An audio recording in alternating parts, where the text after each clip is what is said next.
talk about something that I think will benefit you. And I really want this to be a session for you. So today when we're done, go into the comments section and tell me what you want to hear about. What kinds of things get in your mindset? What kinds of things do you wrestle with on a weekly basis, maybe on a daily basis? What are the things that start going in your head and they cripple your performance? They hamstring your ability. They make the week difficult, more difficult than it has to be. What are those things? Because that's what I want to talk about, right? We've had several of these sessions now, and I've kind of created the topics. I want you to create the topics. I want you to decide what we talk about so that this is beneficial for you. Now, that having been said, I never really run out of things to say, so I'm going to try my best, to make this not just valuable, but also enjoyable for you. So, today, what we're going to talk about is disruption. Yeah, disruption. It's a thrown about word nowadays. It's a super popular word, right? Everybody's talking about disruption. Now, when we talk about disruption, are we talking about Uber? When we talk about disruption, are we talking about terrorism? When we talk about disruption, are we talking about a detour on the bus route? When we talk about disruption, are we talking about anything, right? I mean, what is really disruption? It's hard to define.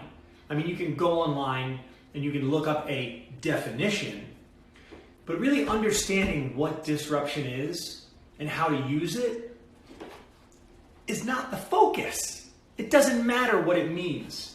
It matters what it does, right? Whatever disruption means to you, that's fine. If you're watching this and you're thinking, Greg, disruption is Uber, disruption is Airbnb, and if you're not talking about Uber or Airbnb size disruption, I don't want to hear about it. That's fine. But let me ask you a question. How many times do Ubers and Airbnbs show up in our life? Right? The big freaking disruptions, the industry shaking, the life-changing disruptions. Right? I know I had one. I almost lost my voice. For me, that would be a huge disruption. Some of you have had them, right? We lose a loved one, whether it's expected or unexpected. That's a huge disruption. Maybe we lost a job. Maybe we had a catastrophe at home. Maybe we moved, right? These are all big industry-shaking disruptions. What's up, Joe? These are all big disruptions in our life. And many times they're beyond our control.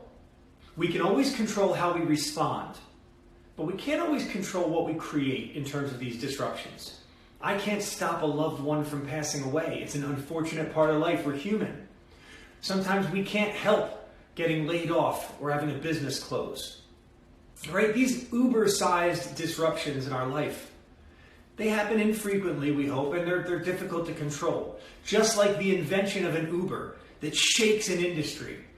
Or some of my friends in real estate, they would say that Hauser might be this next industry disrupting entity. Businesses can spend their entire life, entrepreneurs can spend their entire career looking for these disruptions. And statistically, 70% of innovation fails. 70% full stop of innovation fails. Now it's for one reason or another. The strategy wasn't well thought out. Maybe it was something called an adjacency play in business. Right? There's many reasons why it fails. But what you need to know is that 70% of innovation fails. Big I innovation.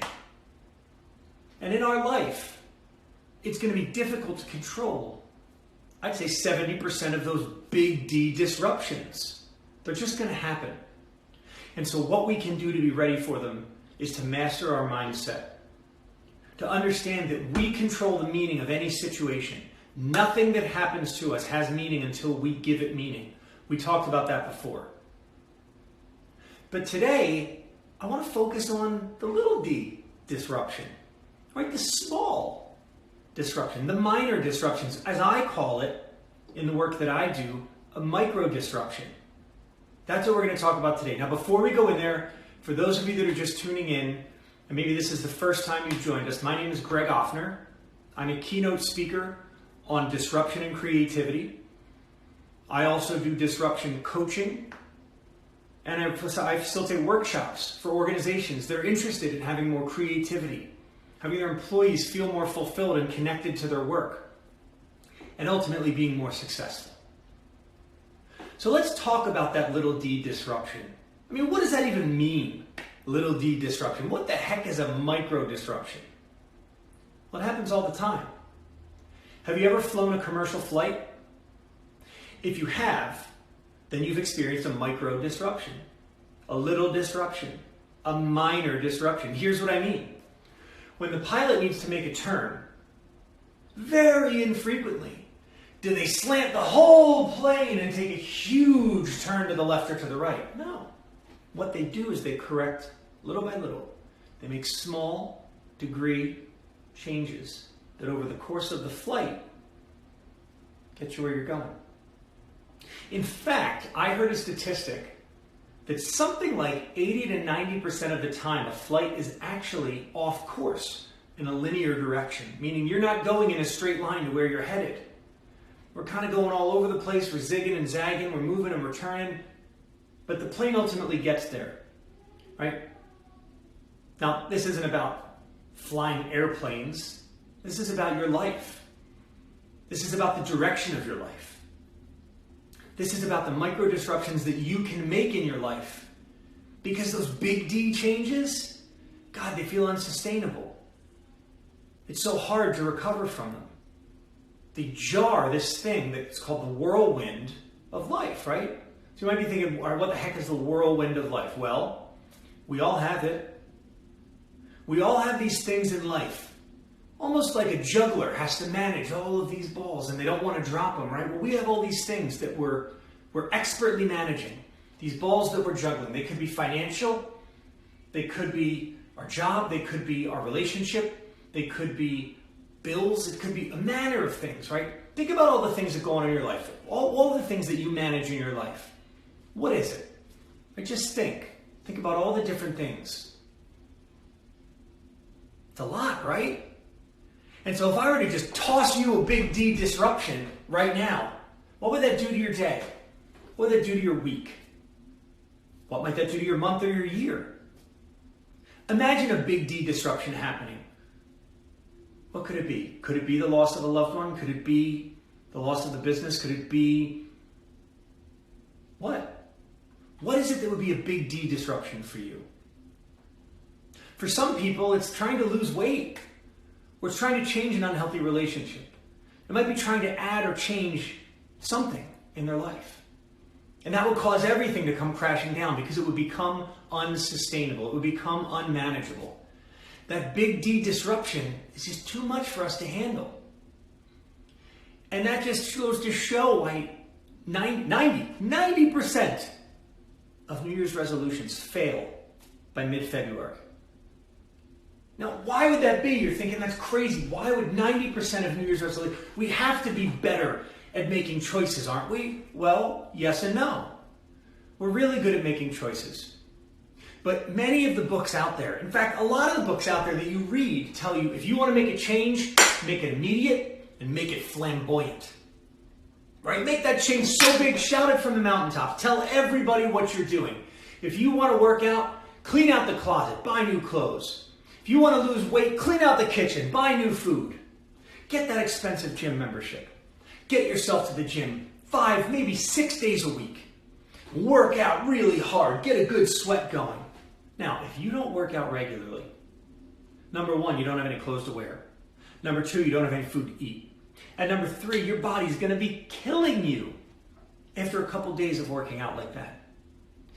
And you'll do what's natural, what our brain tells us to do. What our amygdala tells us to do, right? Fight or flight, live or die. Your body feels like it's going to die. This change you just made feels unsustainable. And so your body revolts. And it says, we're not listening to you, brain. We're listening to the ancient brain, the amygdala. This is too much pain for us. That's what big D disruptions do. They create too much pain. They're unsustainable. Now, let's go back to that concept of micro disruption. Little d disruption, a minor disruption. When you take these small disruptions just like a plane course corrects on the way to its destination. These are sustainable because they're barely noticeable, right? Remember, let's put ourselves back in that plane again, and we're sitting there. We often don't notice the small changes that the pilot's making. It's a pretty smooth flight. Outside, there's lots going on, but inside, it's nice and smooth. Now, when that pilot makes a big change, when they take that plane and they go that way, what happens? People grab their seats, they go crazy, they think we're going down, we must be dying. And no, that's not it. It's just a big change that you noticed. So, in life, when we have these big changes, these major disruptions, we notice. We can't help but notice. Many times we can't control them. But when we do try to initiate big D disruptions in our own life, when we're the ones who cause it, 70% of the time, it fails. 90% if it's a New Year's resolution, right? 70% of all innovations are going to fail from a business standpoint. From a personal standpoint, 90% of those innovations fail, those New Year's resolutions, those big D disruptions. How would your life change if you could make a change and know it was going to stick? How much better could an aspect of your life get? How much more successful could you be somewhere in life if you knew that when you made that change, it was going to stick? How many changes would you undertake if you knew that when you made that change, it was going to stick? That's what we're going to talk about today. We're going to talk about those micro disruptions, right? So what the heck are they? What the heck are micro disruptions? Well, micro disruptions are small, deliberate, intentional changes that you make, that we make, to achieve more success, to achieve a greater sense of fulfillment, to make a change that lasts. That lasts. That's what we're going to use micro disruptions for, to make a change that lasts. So now that you know what it is, let me give you another example. Just so you really get it in here, so you really understand what micro disruption is and how you can use it. Imagine a golfer, and if you're not a sports fan, I apologize for the analogy, but imagine a golfer is on the tee box and they're about to make a long drive, 300-yard drive. Straight shot down the fairway, there's the hole. You can see it. It's a peaceful day. There's no wind. All you have to do is hit that ball straight. And so as you wind up, whack, you hit that ball and it's going. Boom, it lands right on the green. How do we do that as a golfer? Stick with me. Well, how you do it is you keep the club head flat. Totally flat. So when it hits that ball, it's hitting it flat and it just knocks it straight ahead. With me so far? Non-golfers? Non-golfers, you with me? Everybody, you with me? All right. So, now, what would happen to the ball if you shift that club head just 1 degree? Just 1 degree change. Tiny, barely noticeable to the person who's holding the club. Barely noticeable. What happens when that ball gets 300 yards down the course? It's not on the green. It's 70 yards that way, or it's 50 yards that way. A 1 degree change at the point of impact makes a major difference at the point of landing. That's what micro disruption does for us. That's the value. That's the innovation. That's what this can do for you. Instead of making a major change, which is unsustainable, just a minor shift has a major impact at the point of landing. So you might still be thinking, all right, Greg, I kind of get the analogy, but like, where does this work in my life? Well, to understand that, we've got to back up. Remember when I talked about the amygdala? Remember when we talked at length in some of these sessions about the pain-pleasure principle? Here's how it works. Here's a refresher. We will avoid pain and maximize pleasure as our primary function, right? At the most base level of human existence in our brain, our drive is to minimize pain and maximize pleasure, right? That's our base drive.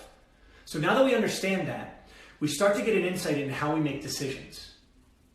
But it's helpful to know that when the two sides are kind of equal, when it seems like, well, we could maximize pleasure, we could minimize pain, our natural drive is going to be to minimize pain at the cost of pleasure. Minimize pain at all costs. Are you with me? If you are, you're probably thinking, okay, I get it. Now relate it to micro-disruption.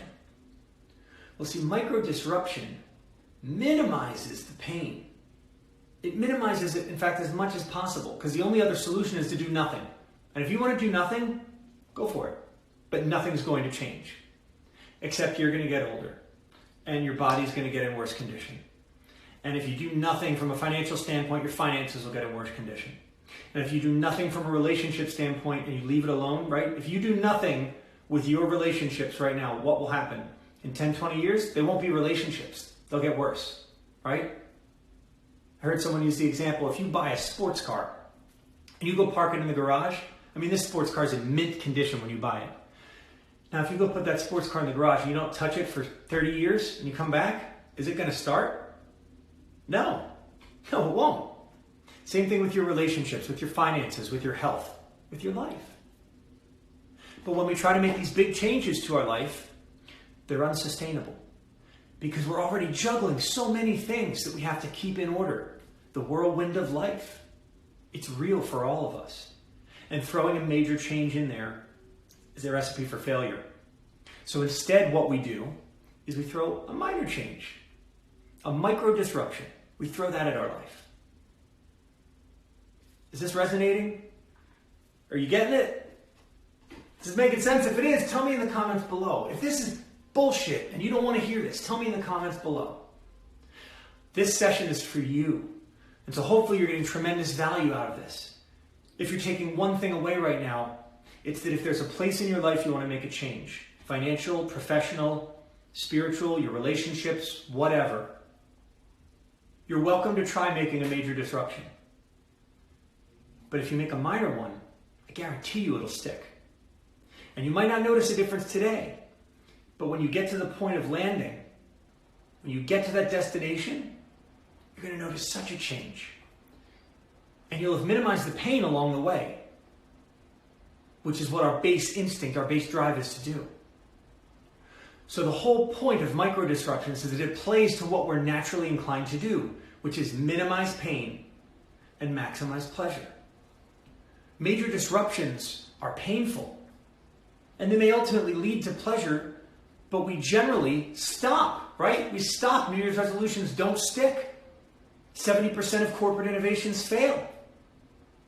Instead, if we look to these minor disruptions, these micro disruptions, these small but sustainable changes that we make in our life. I have a friend who just signed on. I know that in her life, she went through a major disruption at one point. Now, she's a fighter, but that major disruption was majorly disruptive, right? It throws everything out of balance. Now, we all have these major disruptions. How we deal with them is internal. But what about when we want to make a change? Not when one's thrust upon us. What about when we want to make a change? What do? When we try to make a major disruption. Here's a great example. Has anybody ever found out that they had an allergy? Or found out that something they were doing, they can't really do anymore? Like maybe you're an athlete and you blow your knee out so you can't work out, can't do the things you love to do. That's a major disruption. It totally shakes us to the core. Right? I shared the example earlier of when I lost my voice and doctors thought I would never get it back. I would never have the ability to do what we're doing right now. That shook me to the core. Now, I had to make changes in my life. The whole reason this came about, the whole reason I'm sharing this with you is because I've had to make these changes.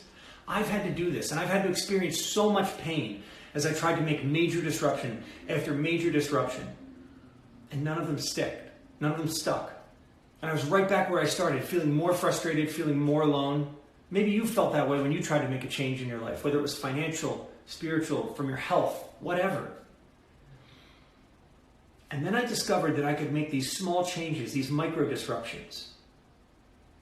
I'll give you a great example. I used to sing 4 to 5 hours a show. 4 to 5 hours, those are my dueling piano shows. Now, not doing that at all was a major disruption, and it wasn't sustainable, because because it took joy away from me, right? So I started out by saying I can sing 1 or 2 songs.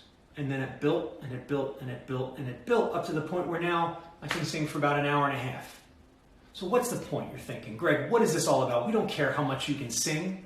Fair. But think about something in your life that you've been struggling to change. And I think weight's a good one, because I was having a conversation with a friend the other day about this very topic. If you go from never working out and from having some issues with your weight to buying all new clothes and trying to teach yourself to eat all new foods and going to the gym 5 days a week, if you do that all at once, maybe you'll succeed. History tells us you won't. But what if instead you just made a commitment to do 10 extra steps every time you left the house? Maybe it's as simple as when you got back home, you'd walk down to the end of the block and back. And when you left the house, before you got in the car, you'd walk down to the end of the block and back. After a couple of days, that's going to feel like a piece of cake. And you might start to think, I wonder if I can walk down to the end of that block and all the way to the next before I get in the car. Do you see where this is going? I know you do, right? Because you're smart. You know what needs to change in life, but you also know that making huge changes is going to throw everything else out of whack. So I invite you to try this concept, this micro disruption, somewhere in your life, wherever it is. If it's financial, maybe putting money away seems like it's too much to ask. So can we make a smaller, bite-sized goal, a micro disruption? Instead of putting $100 a week away, maybe can we put $10 a week? Or if $10 is too much, can we start with $1? Anything is better than nothing. And what you will find is that your success builds, and it builds. A lot like compound interest, in fact. And by the time you get to the end of a month, to the end of a year, to the end of your life, the changes that you will have made, the difference that you will feel is freaking fantastic. I mean, it's crazy how this has shown up in my life. It's shown up in the lives of the people that I work with, the people that I coach. And now I'm seeing it as I facilitate workshops for organizations. I see it with their teams. How using these micro disruptions, slight tweaks to the way things are done at work, don't disrupt the flow, but they do create a small ripple of change. And that ripple, as it expands and extends, has a huge impact. Just like that golfer shifting the club head 1 degree, but sending the ball 70 yards in another direction by the time they got to the tee or to the green. That's what this will do in your life. Now, I am freaking pumped that I get to spend every Wednesday with you guys. And I hope that you are getting as much value out of this as I want you to. And the most value, the way you can maximize the value from these sessions is by participating, by jumping in and telling me what it is that's on your mind, what it is that you deal with from week to week. Is it keeping focus? Is it an attitude of gratitude? Is it our belief systems? What is it that we can talk about on Wednesday that's going to make a difference for you? And be selfish. Be selfish in your comment. Because there's a good chance that if you're dealing with it, so are other people. In fact, I'd say there's a better than good. There's a definite chance that if you're dealing with it, so are other people. So I've thoroughly enjoyed my time with you, and I am so grateful that you chose to spend it with me. My name is Greg Offner. I'm a keynote speaker, a coach, and a workshop facilitator. I work with people and companies that want to be more creative, that want to feel more fulfilled, and that want to experience more success. I'm so pumped that you were here today, and I hope you have an awesome rest of your week.